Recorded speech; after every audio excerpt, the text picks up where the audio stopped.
Abramos nuestras Biblias al primer capítulo de Santiago y quiero leerle los versículos 2 al 12.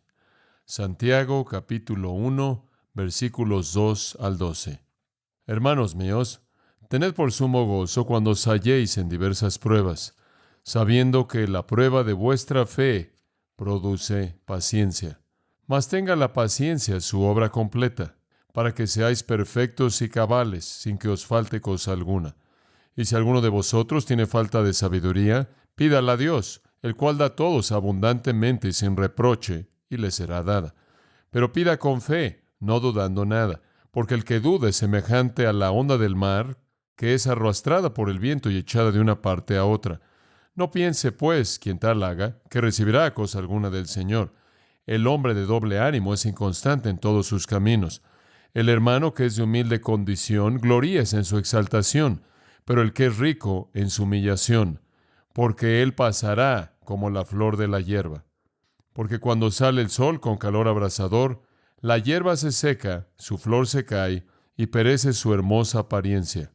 Así también se marchitará el rico en todas sus empresas. Bienaventurado el varón que soporta la tentación, porque cuando haya resistido la prueba, recibirá la corona de vida que Dios ha prometido a los que le aman. G.K. Chesterton dijo: yo creo en meterte al agua caliente, creo que te mantiene limpio. Y existe con toda certeza la necesidad de nuestras vidas de una prueba para ver si de hecho somos genuinos. Y algunas veces no hay mejor prueba que el agua caliente o el agua de las tristezas y las pruebas. La manera en la que uno enfrenta los problemas es una indicación de su fe. Y los problemas que vienen a su vida y a mi vida hablan de la realidad de nuestra fe o de la ausencia de la misma. Por lo tanto, en el propósito de Santiago, el cual es darnos pruebas de fe viviente, lo primero de lo que él quiere hablar es la prueba de la aflicción, porque la aflicción revelará si su fe es una fe viva o una fe muerta, si es una fe genuina o una fe de imitación, si es una fe salvadora o una fe no salvadora. Es un punto de comienzo muy natural, por la razón simple de que toda persona que vive en el mundo vive en medio de pruebas. De hecho, somos criaturas caídas, somos criaturas pecaminosas, vivimos en medio de una sociedad caída y pecaminosa, y como resultado de eso experimentamos problemas constantes. De hecho, parece como si nunca se va muy lejos, si es que se va en absoluto. Job lo expresó de esta manera en el capítulo 5, versículo 7. Él dijo: el hombre nace para la aflicción como las chispas vuelan hacia el aire. Es como si dijera: la naturaleza caída es como un fuego que produce chispas. La consecuencia natural del fuego de la caída del hombre son problemas. De hecho, en Job 14:1 él dijo: el hombre que nace de una mujer, y eso incluye a todos nosotros, claro, obviamente, el hombre que nace de una mujer es de pocos días y lleno de problemas. En el Salmo 22:11, David dijo: no estés lejos de mí, clamándole a Dios, no estés lejos de mí porque el problema está cerca de mí. En Isaías 8:22, Dios habla a través de Isaías de su juicio en el mundo que dejó a los hombres, y cito, para ver la tierra y encontrar únicamente problemas. Y sin duda alguna se puede acordar, si ha leído esas maravillosas verdades de la sabiduría humana que conocemos como libro de Eclesiastés, estas palabras conocidas en el capítulo 2. Por lo tanto, aborrecí la vida, porque el trabajo que se lleva a cabo debajo del sol es triste para mí, porque todo es vanidad y aflicción de espíritu. Y después en el versículo 23, porque todos sus días son tristezas, y su trabajo tristeza, sí, su corazón no descansa en la noche. Problemas, problemas, problemas. Vanidad, día y noche. La vida no parece ser nada más que problemas y solo problemas. Francamente, inclusive para los cristianos, inclusive para aquellos de nosotros que somos los hijos de Dios, enfrentamos constantemente problemas en un mundo lleno de problemas. E inclusive cuando en cierta manera nuestro pequeño mundo está bajo control, alguien lo invade y lo echa a perder inevitablemente. Y usted sabe que es el caso si ha tenido un grupo de niños en su casa últimamente. No importa cuánto proteja su pequeño mundo, tienen una manera de dañarlo. Y no son más que una pequeña ilustración de cómo es la vida. Hacemos todo lo que podemos por protegernos a nosotros mismos, por tener la paz perfecta y la comodidad, pero inevitablemente el problema llega de afuera o de adentro. El salmista, y estuve revisando algunos de los escritos de los Salmos esta semana, y recordé una vez más que el salmista de manera repetida le habla al Señor y le pide al Señor que lo libre de problemas, pero él nunca tiene la presunción de pedirle al Señor que lo libre de la aflicción, porque él sabe que no puede pasar. Él simplemente dice, no me libres de él, solo sácame del mismo cuando estoy ahí. Inclusive en el matrimonio, dice Pedro, es la gracia de la vida. Es como decir, esa es la crema batida en la parte de arriba, es lo mejor de las cosas en la vida. Pero inclusive en el matrimonio, 1 Corintios 7:28 dice, si te casas, reconoce que tendrás aflicción de la carne. Digo, si tienes problemas simplemente siendo tú, imagínate cómo será cuando tienes que ser tú con alguien más tratando de ser quienes son ellos. Va a haber problemas, inclusive en las mejores cosas que Dios nos da. Jesús mismo no pudo evitar el problema. De hecho, Él dijo de sus discípulos, han estado conmigo en mis aflicciones. Él dijo, es normal que en el mundo tengan aflicción, tribulación, espérenlo. Está por todos lados. Jesús gimió en su espíritu. En Juan capítulo 11:33 registra eso. En Juan 12:27 lo registra. Inclusive en Juan 13, creo que es por el versículo 20-21, lo registra otra vez. Él sabía lo que era tener un espíritu atribulado. Él estuvo atribulado. Pablo dijo que estuvo atribulado en todos lados, 2 Corintios 4:8. Lo esperamos problemas en nuestra familia, esperamos problemas de nuestros amigos, esperamos problemas en nuestro trabajo, esperamos problemas en la escuela, lo esperamos en el mundo económico, lo esperamos de la crítica, esperamos problemas en la forma de enfermedad, inclusive esperamos problemas que vienen a nuestras vidas en la forma de muerte, conforme llega la gente que está muy cerca de nosotros. Los problemas vienen de la persecución. Digo, así es la vida, y si usted cree que es el único que lo está enfrentando, usted no ha estado mirando a su alrededor últimamente. Todo el mundo está en la misma situación. Ahora, Santiago dice, de hecho, si su cristianismo es genuino, se va a manifestar en los problemas. Digo, francamente, si no es bueno para los problemas, no es bueno para nada. Si solo es bueno cuando no lo necesito, no lo necesito. Si mi fe en Dios solo es buena cuando estoy bien, entonces, ¿de qué me sirve mi fe? Es para sostenerme cuando todo va mal. Es una prueba legítima de la legitimidad de la fe ver cómo se conducen los problemas. Ahora observa el versículo 2 por un momento, conforme pensamos un poco en este concepto. Hermanos míos, tened por sumo gozo cuando os halléis en diversas pruebas, poiquilos, muchos colores, variados. Esto no es para enfatizar el número, sino la diversidad de los problemas. No es la idea de que vamos a tener muchos problemas, eso es verdad. Es la idea de que vamos a tener todo tipo de problemas, diferentes tipos. Multicolorido fue el significado original de la palabra, viniendo en todo tipo de matices y tamaños y variedades, todo tipo de problemas, viniendo de nuestra familia, viniendo de nuestros parientes, viniendo de tantas áreas de decepción, sea cual sea, todo tipo de problemas. Ahora observe también las pruebas diversas. La palabra es una palabra muy familiar para un estudiante de las Escrituras. Peirasmo significa pruebas y básicamente tiene la idea de problemas.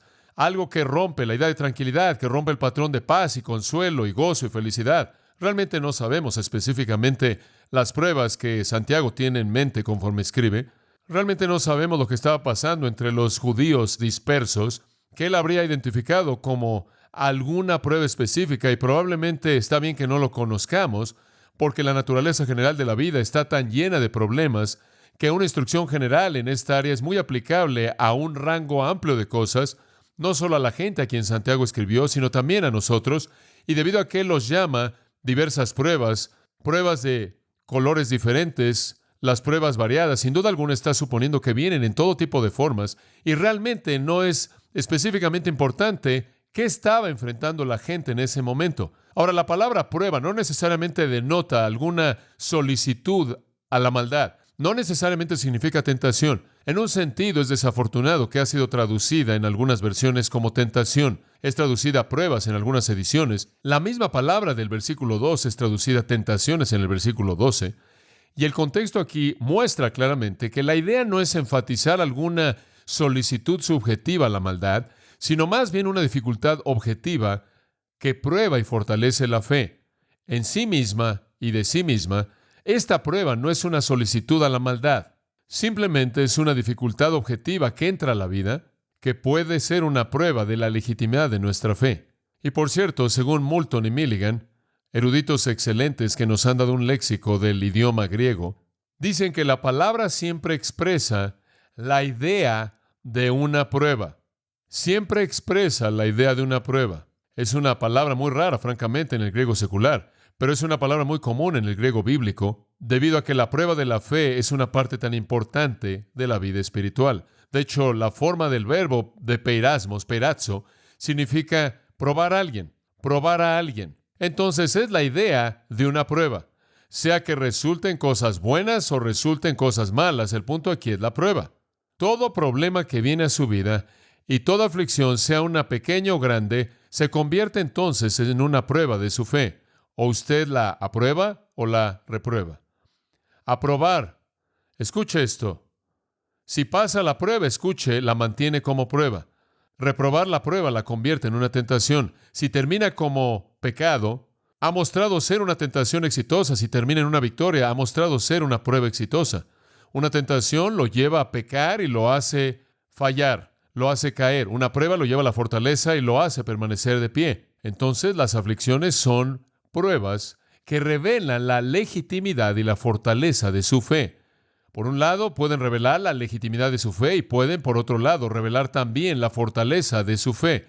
Lo que usted hace en medio de una aflicción revelará si usted realmente cree en Dios y si genuinamente es salvo, y también revelará qué tan fuerte realmente es la fe salvadora. Ahora, quiero decirle que hay muchas personas a lo largo de la historia que han pasado esto por alto. Muchas personas han pensado que Santiago estaba enfatizando mucho las obras.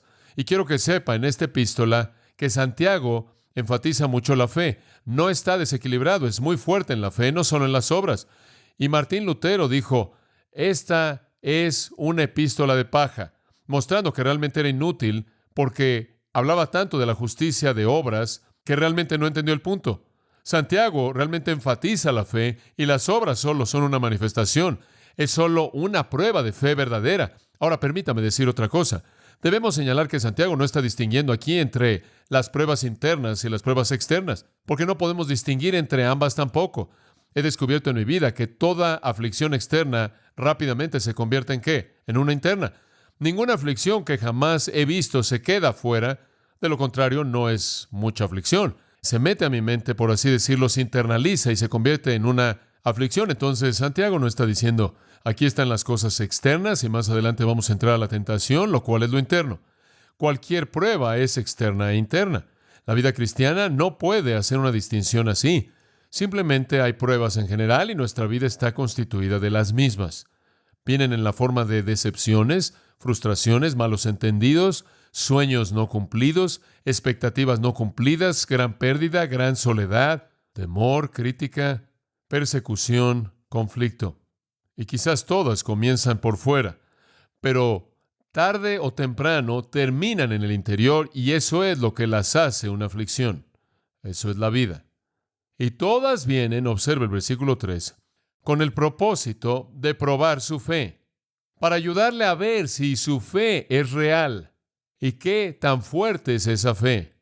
Son pruebas de legitimidad para aquellos que dicen tener fe verdadera y pruebas de la fortaleza de la fe. Entonces, en un sentido, se pueden aplicar tanto a creyentes como a incrédulos.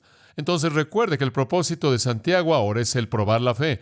Y, amados, quiero decirles que cuando usted enfrenta una prueba, realmente debe ver con cuidado esa prueba y examinarla a la luz de cómo reacciona usted y qué es lo que eso dice acerca de su fe. Eso es lo que usted debe aprender de la misma. Y si usted persevera en medio de las pruebas como patrón de vida, si usted persevera en medio del sufrimiento como patrón de vida y nunca abandona su confianza en Dios, entonces usted prueba que tiene fe genuina.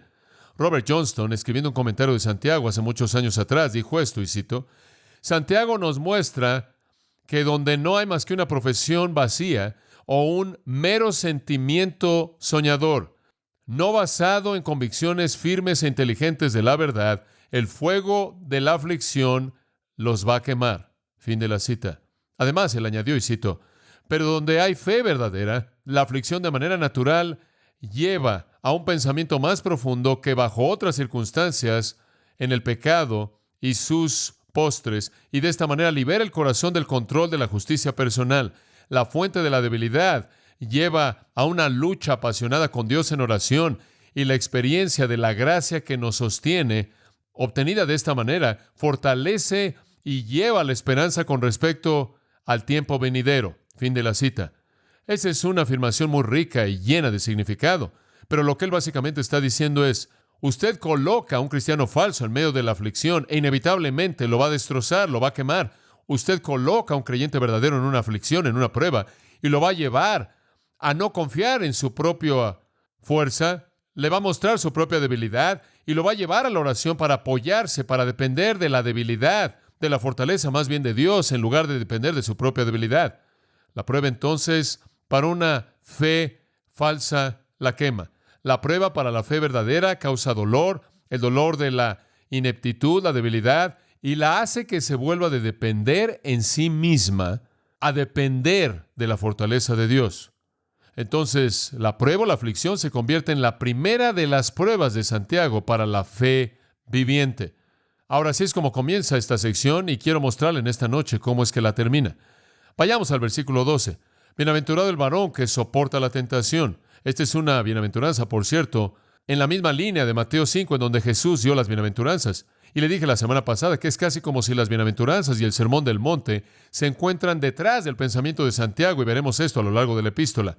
Pero él dice, bienaventurado el varón que soporta la tentación, porque cuando, o literalmente después de que su prueba haya pasado, recibirá la corona de vida que el Señor ha prometido a los que lo aman. Aquí está una declaración de la bienaventuranza del que pasa la prueba. Bienaventurado significa feliz. Mejor aún significa satisfecho. Mejor aún significa satisfecho de gozo interno. Satisfecho de gozo interno. Un estado del alma en éxtasis. Un estado del alma en gozo. De hecho, en el capítulo 5 de Santiago, versículo 11, él dice lo mismo. He aquí, tenemos por bienaventurados a los que soportan. Y después él dice, deben recordar la paciencia de Job y demás. Consideramos a la gente verdaderamente feliz que soporta, que pasa las pruebas. Ahora esta no es felicidad debido a la libertad de la prueba. Esto es felicidad debido a la victoria sobre las pruebas. Gran diferencia, gran diferencia. No es la felicidad vacía, carnal de alguien que nunca tuvo conflicto. Es la emoción de uno que peleó y ganó, que peleó y ganó. No es la felicidad del espectador, es la felicidad del participante. Feliz, satisfecho, con un estado interno de gozo, es el hombre que soporta la prueba. Y de nuevo, no es cuestión de solicitar al pecado. Si fuera ese el asunto en el versículo 12, si soportar la tentación a pecar fuera el punto, no habría dicho feliz es el hombre que lo soporta, habría tenido que decir feliz es el hombre que lo resiste. Pero dice, bienaventurado, satisfecho es el hombre que lo soporta. Y hay tres palabras claves en el versículo 12. La palabra soportar, la palabra tentación o prueba y la palabra probado. Y las mismas tres palabras aparecen en los versículos 2 y 3. Tened por sumo gozo cuando os halléis en diversas pruebas, sabiendo que la prueba de vuestra fe produce paciencia. Y después en el versículo 4, mas tenga la paciencia su obra perfecta. Tened por sumo gozo, la prueba de vuestra fe produce paciencia. Entonces tiene prueba, soportar en los versículos 2 y 3, tiene prueba, soportar en el versículo 12, y por lo tanto concluyo que el versículo 12 está hablando de lo mismo de lo que está hablando el versículo 2. Y estos dos versículos cierran el texto que se encuentra en medio de ellos. Y la sección entera es acerca del triunfo sobre las pruebas, lo mismo en mente en el versículo 2 y el versículo 12. Observen el versículo 12, dice, bienaventurado el hombre que soporta, así como en el versículo 3, la prueba de vuestra fe produce paciencia. La misma idea, misma palabra. Ahora, para soportar en el versículo 12 significa soportar de manera paciente, triunfal. No significa, oh, soporté, apreté mis dientes, contuve mi respiración y la soporto. No es eso. No es soportar de manera pasiva, no es una supervivencia pasiva, es ser el ganador. Es hupomeno, presente aquí un indicativo. De manera paciente y triunfal, ser el ganador. Ahora, el punto es simple. La persona que dice ser cristiana y enfrenta pruebas y sale como ganador, lo cual significa que nunca se rinde en su fe, nunca abandona a Dios, muestra que es el cristiano genuino, y él recibirá la corona de vida que el Señor le dará a aquellos que le aman. Digo, hay personas que vienen y usted los ve y yo los veo, vienen a la iglesia, profesan a Cristo, se bautizan, enfrentan problemas en su vida y se van. Digo, se van. Y quizás nunca regresen. Quizás se quemaron en una relación, quizás tenían su ojo en alguna muchacha y le dijo al hombre que se fuera a dar la vuelta, no era su tipo, lo que sea. O quizás vinieron y tuvieron que enfrentar alguna lucha, un querido amigo, un miembro de su familia murió, simplemente los aplastó. y se fueron y quizás le levantaron el puño a Dios y ahí se acabó. Como puede ver, la perseverancia en medio de la prueba es la prueba de la fe viviente. Ahora en el versículo 12, Santiago llama a aquellos que perseveran, aquellos que le aman. Oh, eso es maravilloso, porque básicamente esa es la esencia de nuestra actitud hacia el Señor en la salvación. Lo amamos. Nosotros le amamos a Él porque, ¿qué? Él nos amó primero. Esto consiste en una relación de amor. Esto no es solo alguna transacción en donde Dios nos salva sin importar cuál es nuestra actitud. Y una vez que somos salvos, podemos tener la actitud que queramos. No, aquellos de nosotros que verdaderamente somos salvos, tenemos un amor profundo, continuo por Él. Usted en cierta manera puede subrayar eso en su Biblia como una definición maravillosa de un cristiano verdadero. Los que le aman al Señor. Primera de Juan 2 dice que le amaremos a Él o amaremos al mundo, pero no ambos. Si alguno ama al mundo, el amor del Padre no está en él. Digo, eso es elemental. Y además él dice, en 1 Juan 2:19, salieron de nosotros porque no eran de nosotros. Si hubieran sido de nosotros, habrían permanecido con nosotros, pero salieron de nosotros para que se manifestase que nunca fueron de nosotros. Y lo que Juan está diciendo ahí, cuando la prueba vino para mostrar si amaban a Dios o si amaban al mundo, amaron al mundo y se dividieron, y estuvo bien porque de hecho nunca pertenecieron. Es en la prueba que el verdadero amor se manifiesta. En 1 de Pedro, si es tan amable de ver el capítulo 1 por un momento, Pedro habla de lo mismo. En el versículo 6 habla de muchas pruebas, las pruebas diversas de las que Santiago habla. Y después él dice en el versículo 7, casi como si tomara la misma idea de Santiago, para que la prueba de vuestra fe, él dice, todas las pruebas son una prueba para mostrar la validad de su fe, para que la prueba de su fe, la aflicción de su fe, siendo mucho más preciada que el oro que perece, aunque es probado por fuego, sea hallada para alabanza, gloria y honra en la aparición de Jesucristo. En otras palabras, él dice, su fe está siendo probada para mostrar su legitimidad, para que, teniendo fe genuina, estén de pie ante el Señor cuando Él venga. Y después en el versículo 8, él define esa fe verdadera, a quien, sin haberle visto, ¿cuál es la siguiente palabra? Le amáis. Y de nuevo, ese mismo pensamiento, la prueba de la fe es pasada por aquellos que aman a Dios, aquellos que aman a Dios. Oímos el eco del salmista en eso. Creo que es el Salmo 97, estoy adivinando y voy a ver. Versículo 10, sí, él dice, vosotros que amáis a Jehová, aborreced el mal. Eso es correcto.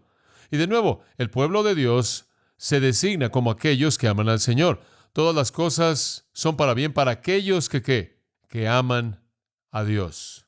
Esa es una definición de un cristiano. Escuche, un cristiano no es alguien quien simplemente en un punto en el tiempo creyó en la verdad. Un cristiano es alguien que tiene un amor continuo por Dios.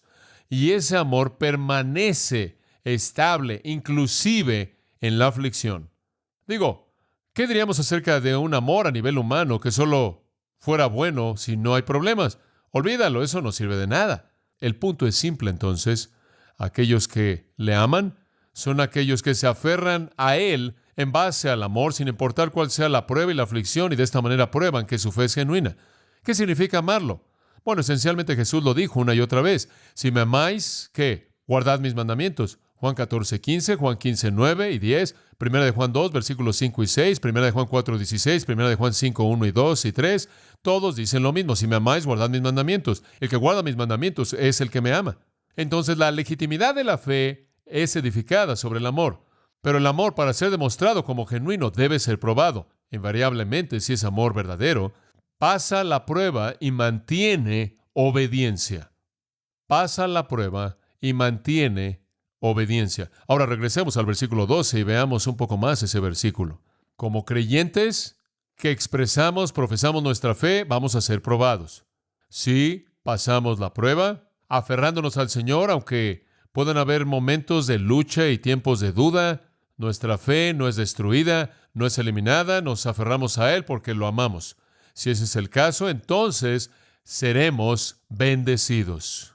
Ahora, para resumir esta idea, permítame decirle que el propósito de la prueba es entonces doble. Número 1, su propósito es para exhibir la calidad de la fe. La prueba, como he estado diciendo, está diseñada para revelar qué tipo de fe tiene usted. Regrese al versículo 12. La frase, porque cuando es probado, literalmente, cuando Él es aprobado después de la prueba. Esa es la idea. Amados, ¿pueden percibir eso en su vida? Miren, cuando las pruebas y aflicciones y problemas vienen, cuando hay una muerte, cuando hay soledad, una pérdida o problemas, sea cual sea el problema, puede ver que en medio de eso Dios está probando la validez de su fe. Él está haciéndolo a usted aprobado. Él está colocándolo en medio del fuego, por así decirlo, para que pueda salir con la escoria habiendo sido quemada y la fe verdadera brillando. Aquellos que se aferran a su confianza en Dios en medio de las pruebas, aquellos cuya fe no decae, aunque la prueba pueda persistir, muestran que tienen fe viva. Fe viva. Ahora quiero desviarme por un momento porque este es un lugar perfecto para hablar de una verdad bíblica muy importante, un pensamiento teológico muy importante. ¿Ha oído la frase la perseverancia de los santos? Esa es una frase maravillosa, es una común en la teología. Permítame hablar de eso por un momento. ¿Qué significa cuando oímos la perseverancia de los santos? Diríamos que es parte de nuestro credo teológico que creemos en la perseverancia de los santos. En otras palabras, creemos que los santos nunca abandonarán su fe, siempre perseverarán creyendo en Dios en medio de toda aflicción. Esa es la perseverancia de los santos. En otras palabras, no van a creer por un tiempo y van a dejar la fe, perseverarán. No habrá ninguna prueba que enfrenten que los haga rendir su fe. ¿Por qué? Porque no hay tentación ni prueba que hayas enfrentado, sino que porque no os ha sobrevenido ninguna tentación o prueba que no sea humana, sino que fiel es Dios, que no te dejará ser tentado más de lo que pueda resistir, sino que siempre dará la ¿qué? Salida para que podáis soportar. Siempre existe la posibilidad de la perseverancia de los santos verdaderos. Y los santos verdaderos siempre perseverarán. Ese es un pensamiento muy, muy importante. Permítame decirle por qué es importante.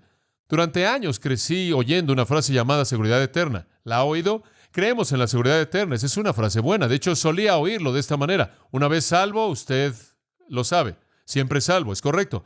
Y esa es una frase común. Una vez salvo, siempre salvo. Y nos gusta creer eso. Digo, ¿a quién no le gusta creer eso? A mí no me gustaría ser parte de un sistema que dijera una vez salvo, bueno, nunca sabes. No quiero eso. No.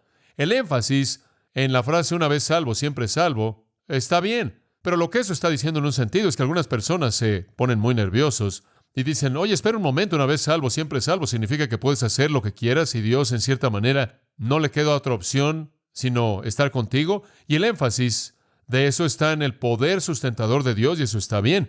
La idea de la seguridad eterna significa que Dios te sostiene. Estás seguro en su promesa incambiable, estás seguro en su poder inviolable. Y las Escrituras enfatizan eso. Estamos seguros debido al poder de Dios. No hay duda al respecto. Por ejemplo, permítame explicarlo. Estamos seguros en nuestra salvación debido a la promesa y al poder de Dios. Juan 10, ¿se acuerda? Probablemente ha regresado ahí muchas veces al pensar en la seguridad eterna. Juan 10, 28. Yo les doy vida eterna y no perecerán jamás, y nadie los arrebatará de mi mano. ¿Por qué? Mi Padre, quien me las dio, es mayor que todos, y ninguno puede sacarlos de la mano de mi Padre, ¿verdad? Entonces estamos eternamente seguros debido a la promesa y al poder de Dios. El que comenzó en vosotros la buena obra la perfeccionará hasta el día de Jesucristo. En otras palabras, es la promesa y el poder de Dios. En segundo lugar, decimos que estamos seguros no solo debido a la promesa y al poder de Dios, sino debido a las oraciones de Cristo. Él intercede constantemente a favor nuestro, ¿verdad? De tal manera que sin importar lo que hagamos, Él intercede a nuestro favor y le dice al Padre que Él ya pagó por ese pecado y por lo tanto está perdonado. En Juan 6, Él dice, todo lo que el Padre me da vendrá a mí y al que a mí viene no le echo fuera. Él nunca abandona a ninguno de los suyos. En Juan 17, Él ora por todos los suyos para que puedan entrar a la plenitud de la salvación y esa oración será respondida. En Lucas 22, Él habla de Pedro y Él dice, Satanás te quiere tener, pero yo he orado por ti para que tu fe no falte. Y Él dice, cuando acabes esto, quiero que fortalezcas a los hermanos. En otras palabras, Pedro estaba seguro no solo por la promesa y el poder de Dios, sino por la oración de Cristo. Si alguno pecare, 1 Juan dice, abogado tenemos para con el Padre, Jesucristo el justo, y Él es la propiciación para nuestros pecados, y no solo para los nuestros, sino también para los pecados del mundo entero. Cristo es nuestro intercesor, nuestro intermediario. Hay un tercer elemento en esto. Estamos seguros no solo debido a la oración y a la promesa de Dios, y a la oración, la promesa y el poder de Dios, y las oraciones de Cristo, sino también debido a la presencia del Espíritu, la presencia del Espíritu Santo. El Espíritu Santo está en nosotros, es la garantía de gloria futura, ¿no es cierto? ¿Acaso Efesios 1 no dice que tenemos las arras del Espíritu, estamos sellados por el Espíritu hasta el día de la redención. Ahora, todo eso enfatiza la seguridad eterna desde el punto de vista del poder de Dios, la presencia de Dios mediante su Espíritu y las oraciones de Jesucristo. La Trinidad entera nos asegura para siempre, de tal manera que ningún cristiano que cree en el Señor será jamás perdido. ¿No es eso maravilloso? Eso es seguridad eterna.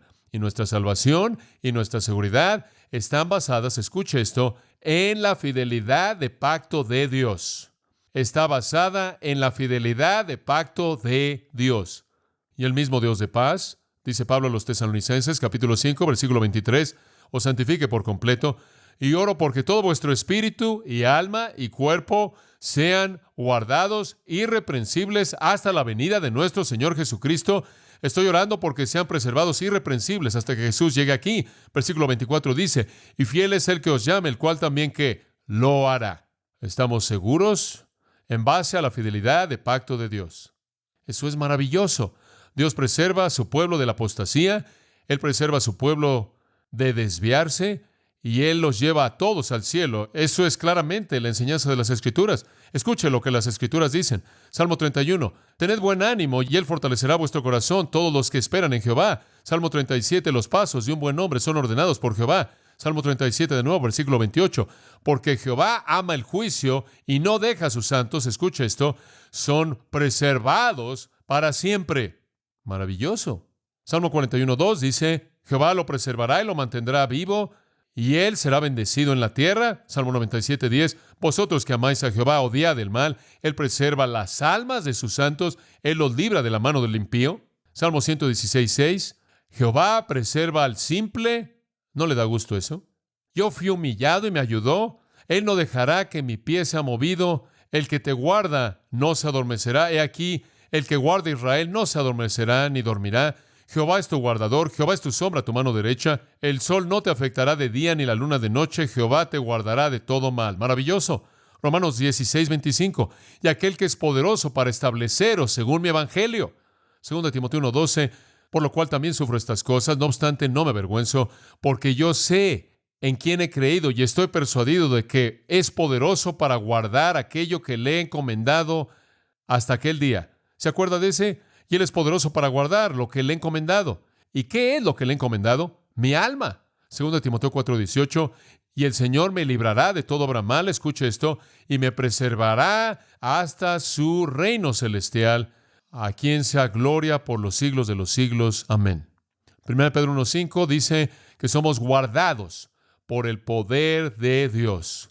Judas 1, somos guardados en Jesucristo. Y Judas 24, y aquel que es poderoso para guardaros en caída y presentaros sin mancha delante de su gloria con gran alegría. ¿No son esas escrituras maravillosas? Es un lenguaje fuerte acerca de la seguridad eterna. Pero quiero apresurarme a decir que hay otro lado de esto. Hay otro lado en esto. Dice usted, ¿cuál es el otro lado? El otro lado es que no solo somos guardados por Dios, sino que desde el punto de vista humano también perseveramos. En otras palabras, usted no es guardado por Dios si usted deja su fe en medio de una prueba. Y de nuevo usted regresa a esa paradoja aparente de la obra de Dios y la responsabilidad del hombre. Usted es salvo porque usted fue escogido en Él desde antes de la fundación del mundo. Sin embargo, no es salvo sin que usted ejerza fe, ¿verdad?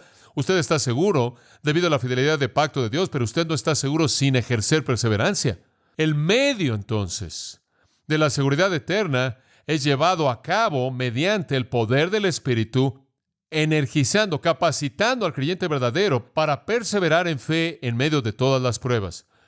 Luis Berkhof, un teólogo excelente, llama la perseverancia, y cito, es operación continua del Espíritu Santo en el creyente, mediante la cual la obra de la gracia divina que se comenzó en el corazón se continúa y es llevada a su término. Fin de la cita. Entonces nuestra parte es soportar. Escuche lo que dice también en las Escrituras. Mateo 24:13, el que perseverare hasta el final será salvo. Ahora, acabamos de decir que Dios nos va a guardar. Hemos volteado la situación y parece contradictorio, pero no lo es. Es la manera en la que Él nos guarda al capacitarnos mediante su Espíritu para perseverar. Entonces Jesús le dijo a los judíos en Juan 8:31, si perseveráis en mi palabra, entonces seréis verdaderamente mis discípulos. 1 Corintios 15, además, hermanos, os declaro el evangelio que os prediqué, el cual también recibisteis, en el cual también estáis, escuche esto, por el cual también sois salvos, si recuerdan lo que os prediqué, a menos de que habéis creído por nada. Si usted no se aferra al mismo, usted muestra que su fe no fue real. Colosenses 1, escuche este texto. Y a vosotros que erais enemigos en vuestra mente por obras malas, Él ahora os ha reconciliado en el cuerpo de su carne mediante la muerte para presentaros santos y irreprensibles delante de Él. ¿No es eso maravilloso, salvación? Somos presentados a Dios santos, irreprensibles en su presencia. Después dice, si perseveráis en la fe, arraigados y no sois movidos de la esperanza del Evangelio. Usted solo es seguro si soporta. Usted solo es seguro si permanece, si soporta.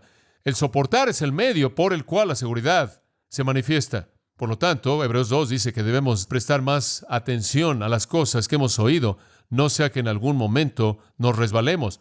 Que no nos resbalemos. Somos hechos participantes de Cristo, Hebreos 3:14, si nos aferramos de manera estable hasta el final. Hebreos 4:14 dice, retengamos nuestra profesión. Hebreos 6:12, deseamos que cada uno de ustedes muestren la misma diligencia de certeza plena de esperanza hasta el final. Y no seáis perezosos, sino seguidores de aquellos, escuche, que mediante la fe y la perseverancia heredan las promesas. Esa es la perseverancia de los santos. Perseveramos, soportamos. Hebreos 10:39 dice, no somos de aquellos que se regresan para perdición, sino de aquellos que creen para la salvación del alma. Pedro inclusive dijo en 2 de Pedro 1:10, si hacéis estas cosas, nunca caeréis. Entonces el punto es que nadie está seguro que no soporta. Dice usted, bueno, ¿qué sucede cuando alguien no soporta? Muy simple, 1 de Juan 2:19, salieron de nosotros porque nunca fueron, ¿qué? De nosotros. Reprobaron la prueba de la fe genuina. Ninguna prueba, entonces, amados, entienda, ninguna prueba es tan grande que podría separarlo de su Señor si su fe es genuina. Solo es una prueba para manifestar la legitimidad de esa fe. Entonces, la seguridad eterna no es suficiente por sí misma.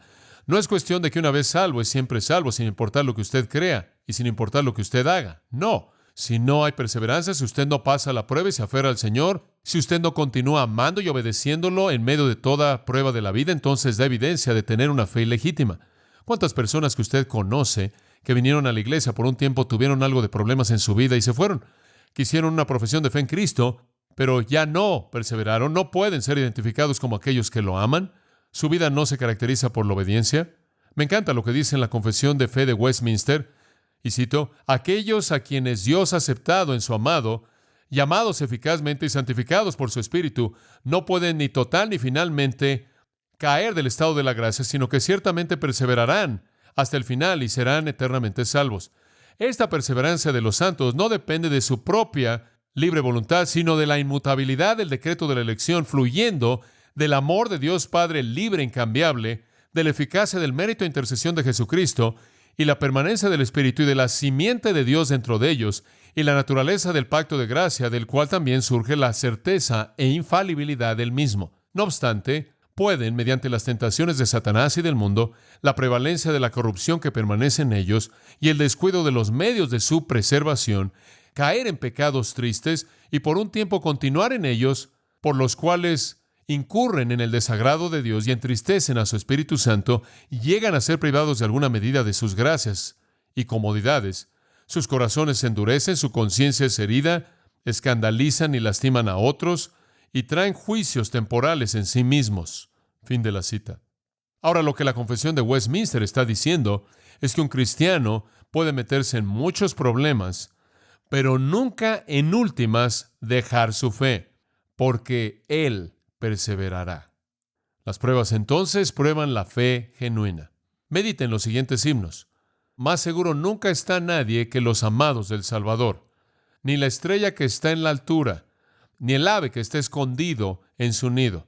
Dios los atiende y los sustenta, en sus cortes santas florecen. Como un padre amable los libra, en sus brazos amorosos Él los lleva. Ni la vida ni la muerte jamás del Señor puede apartar a sus hijos, porque su amor y compasión profunda los conforta en la tribulación. Pequeño rebaño, al gozo entonces cede. El Dios de Jacob siempre te protegerá. Descansa seguro con tu defensor. Ante su voluntad se rendirán todos los enemigos. lo que Él toma o lo que Él nos da nos muestra el amor del Padre que es tan preciado. Podemos confiar su propósito de manera total, porque es el bienestar de sus hijos. Fin de la cita. Sí, somos guardados, y somos guardados para perseverar. Alguien ha escrito, Jesús vive y yo también. Muerte, tu aguijón se ha acabado para siempre. Él murió por mí para romper las cuerdas de la muerte. Él me resucitará del polvo. Jesús, mi esperanza y confianza. Jesús vive y reina de manera suprema. Y su reino todavía permanecerá y yo también con Él estaré siempre viviendo, siempre reinando. Dios ha prometido que así sea. Jesús, mi esperanza y confianza. Jesús vive y por su gracia la victoria sobre mis pasiones me da. Limpiaré mi corazón y camino siempre viviendo para su gloria. A mí me resucita del polvo. Jesús, mi esperanza y confianza. Jesús vive y bien lo sé. Nada puede separar mi corazón de Él, ni la vida, ni la muerte, ni poderes, ni infierno, ni gozo, ni tristeza, por todos los siglos. Ninguno de sus santos es perdido. Jesús es mi esperanza y confianza. Jesús vive y su muerte no es más que mi entrada a la gloria. Esto es valentía entonces para mi alma, porque tú tienes una corona de vida delante de mí. Tú hallarás que tus esperanzas fueron justas. Jesús es la confianza del cristiano. Fin de la cita. Cuando las pruebas vienen a su vida o la mía, muestran la legitimidad de nuestra fe al darnos la oportunidad de perseverar. Y habiendo perseverado, podemos mirar atrás y decir, sí, yo sé que pertenezco al Señor. Hay un segundo propósito que quiero mencionarle brevemente. Estas pruebas no solo son para mostrar la calidad de la fe, sino para fortalecer esa fe, Y veremos ese propósito más adelante, no en este momento, pero simplemente manténgalo en su mente. También fortalece nuestra fe y sirven de esta manera un propósito muy bueno. Pero para aquellos que no decaen debajo de la prueba, note de regreso al versículo 12, para aquellos que no se colapsan, él dice, después de que son aprobados, recibirán la corona de vida. Para aquellos de ustedes, estudiantes de griego, esto es lo que me gusta llamar un genitivo de aposición, y literalmente sería traducida de esta manera: para recibir una corona, la cual es vida. La corona equivale a la vida. El punto aquí es este: la corona es la vida eterna. La promesa de la vida eterna es lo que Dios les ha prometido a aquellos que le aman. La vida eterna, escuche esto, es nuestra recompensa definitiva. Dice usted, pensé que ya tenía eso. Bueno, sí lo tiene en promesa. Algún día lo va a tener en su plenitud. Todavía estamos esperando la salvación total. Todavía estamos esperando el entrar en nuestra recompensa futura. Esa es la razón por la que es un tiempo futuro. Él recibirá la corona. ¿Qué es la corona? Es la vida eterna. En la venida del Señor, Él nos concederá la plenitud de la vida eterna. Esto nos recuerda 2 Timoteo 4:8. Por lo demás, está guardada para mí una corona, la cual es justicia, la cual el Señor, el juez justo, me dará a mí en aquel día, y no solo a mí, sino también a todos aquellos que aman su venida. En el momento en el que el Señor venga y nos lleve consigo mismo, habrá una corona, esa corona es la vida eterna, habrá una corona, esa corona es la justicia. En ese momento tendremos justicia eterna y vida eterna. Y yo creo que se refiere a la vida eterna que recibimos en la venida de Jesucristo.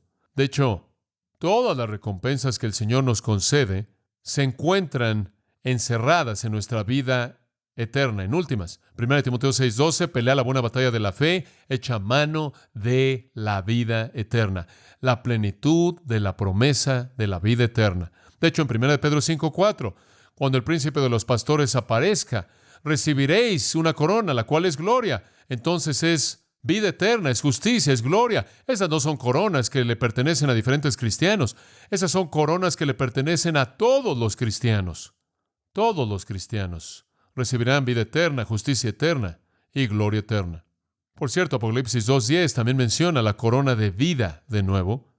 Y ahí se le promete a aquellos que fueron fieles hasta la muerte, que atravesaron por pruebas. Es el mismo contexto. Él le está escribiendo a la iglesia de Esmirna. Van a tener tribulación por un corto periodo de tiempo.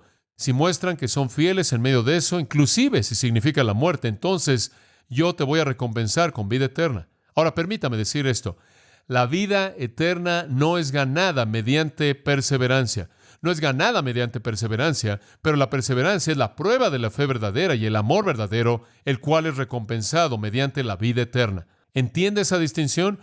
No es ganada mediante perseverancia, es la recompensa de perseverar, lo cual muestra la legitimidad de la fe salvadora. La palabra corona, por cierto, es la palabra estéfanos. Es usada de diferentes maneras, pero generalmente en la cultura del Nuevo Testamento tenía que ver con una guirnalda que era colocada en la cabeza de un ganador en un evento, en un certamen deportivo. Algunos comentaristas piensan que debido a que los judíos rechazaron la idea entera de la competencia, no les gustaba el hecho de que muchos de esos juegos se jugaban con hombres totalmente desnudos que participaban o con muy poca ropa, lo cual ofendía a los judíos. Y entonces tenían un desagrado más bien severo hacia eso. Y entonces creen que Santiago nunca se habría referido a estéfanos con respecto a ese tipo de competencia. Pero creo que en cierta manera eso es exagerar el punto. Sabemos con certeza, a partir de las antigüedades de Josefo, que existieron juegos así, juegos de competencia, que se tenían en la ciudad de Jerusalén bajo el reinado de Herodes el Grande, y entonces es muy probable que estaban familiarizados con la estéfanos como la corona del ganador, y obviamente cuando usted está hablando de soportar una prueba hasta el final, eso encaja con el contexto aquí. A algunos les gustaría que creamos que estéfanos tiene que ver con la corona para un rey, o la guirnalda que era colocada en la cabeza de alguien en una boda o una celebración, una festividad, de tal manera que se convierte en una corona de celebración, una corona de gozo, una corona de felicidad. Pero me parece que incluye prosperidad y felicidad y honra y realeza. Pero el contexto debe ser el de una corona de un ganador. Y debido a que eso habría sido algo familiar para ellos, algo que habrían conocido, es muy simple suponer que eso es exactamente lo que Santiago tenía en mente. Entonces, lo que él está diciendo es que el Señor va a recompensar con vida eterna a aquellos que demuestran que tuvieron salvación verdadera al haber perseverado. Entonces, amados, conforme abrimos esta sección, entendemos que la vida está llena de pruebas. Simplemente así va a ser. Y la manera en la que enfrentamos esas pruebas manifiesta la legitimidad o la ausencia de la misma de nuestra fe. Si soportamos, si perseveramos, si somos victoriosos, demostramos fe salvadora verdadera. Y al final estaremos recibiendo la recompensa de esa fe salvadora. La recompensa de ese amor continuo, la cual es la plenitud de la vida eterna, la justicia eterna, la gloria eterna. Eso es para aquellos que muestran ser genuinos. Ahora, la pregunta que inmediatamente surge en este punto, habiendo visto el versículo 2 y el versículo 12, ¿cómo puede un cristiano prácticamente soportar las pruebas? ¿Cómo podemos hacer eso? ¿Cuál es el aspecto práctico de soportar? Y eso es lo que Santiago quiere que veamos. Él es muy pragmático. No es suficiente decir, debo perseverar. Dime cómo. ¿Cómo persevero? Observen su bosquejo por un momento y siga esos 5 puntos que le di. Estos son los aspectos pragmáticos de una fe perseverante. Varias cosas son requeridas. Una actitud gozosa. Una actitud gozosa. Versículo 2, tened por sumo gozo una mente que entiende. Versículo 3, sabiendo esto. Una voluntad sumisa. Versículo 4, mas tenga la paciencia su obra perfecta. Déjela hacer lo que va a hacer. Y después un corazón que cree. No tenga fe que titubea, versículo 6, sino pida en fe verdadera, versículo 8, no sea de doble ánimo. Y después, en los versículos 9 al 11, un espíritu humilde. La manera en la que va a enfrentar de manera victoriosa las pruebas es con una actitud gozosa, una mente que entiende, esto es percibiendo la realidad de la prueba y el propósito en la misma, una voluntad sumisa, aceptándola del Señor, sometiéndose a la misma y aprendiendo lo que Él quiere que usted aprenda, un corazón creyente que nunca titubea en fe y un espíritu humilde que está dispuesto a aceptarlo todo. Ahora así es como usted enfrenta sus pruebas. Ahora específicamente vamos a ver todas esas la próxima semana y van a ser tan ricas y tan prácticas y quiero darle una tarea, no venga solo la próxima semana. Acabamos de graduar a los alumnos de la Universidad del College ayer, ya se fueron, entonces los extrañamos, pero queremos que traiga algunas personas para que tomen su lugar conforme entramos a maneras prácticas en las que usted puede ser victorioso en toda prueba y en toda aflicción. Y eso es para la próxima semana. Inclinémonos en oración juntos. Padre, nuestros corazones están tan llenos de gratitud y esperanza conforme hemos compartido en la verdad de tu palabra. Te damos gracias porque nos has traído a varias pruebas para probar nuestra fe, para que habiendo demostrado que nuestra fe es genuina, habiendo pasado la prueba y demostrado que somos los que te amamos al mantener obediencia, recibiremos bendición, sí, la corona de vida que tú darás como tú has prometido a aquellos que te pertenecen a ti. Gracias por esa gran esperanza. Gracias porque no solo nos aseguras por tu fidelidad de pacto, sino que nos capacitas por tu Espíritu para perseverar y disfrutar de la victoria que viene a aquellos que caminan contigo. Bendice nuestra semana. Que las pruebas de esta semana prueben ser la fuente de nuestro mayor gozo, por causa del Salvador. Amén.